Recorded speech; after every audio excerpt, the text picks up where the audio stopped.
kung sino ba yung magandang tama na target dito nila Okera. Oy! Yung target!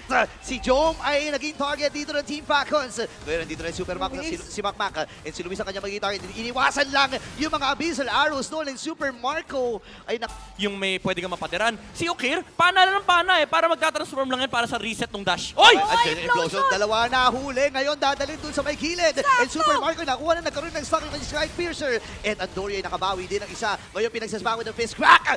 And Flash. Kaso ang problema kasi may batang pa din eh. Oy, Chakno! Oh my gosh, yung problema na yun ay Ayun na, halo. susunod na nata ni Luis. Kaya ang problema na full-figure na nga rin siya. Naglabag yung Glorious Pathway. Pero dalawa nakakalapan naman dito para sa Spark Jack, Omega. down. Make it 3. Yung flicker implosion mula kay Ogwen perfectly sets up the counterplay mula dito sa Team Falcons. Plus the additional damage na Oy, oy, oy, oy, oy, oy, oy. Bangungot. Damage na nga lang sinasabi ko dito, pero si Andorio pa ang mas binabangungot dito sa pagharap niya kay Kyle. Hello. Easy, sinusundan, hinahanap siya dito! Ay naku, ito ata yung bangungot na inaantay niya.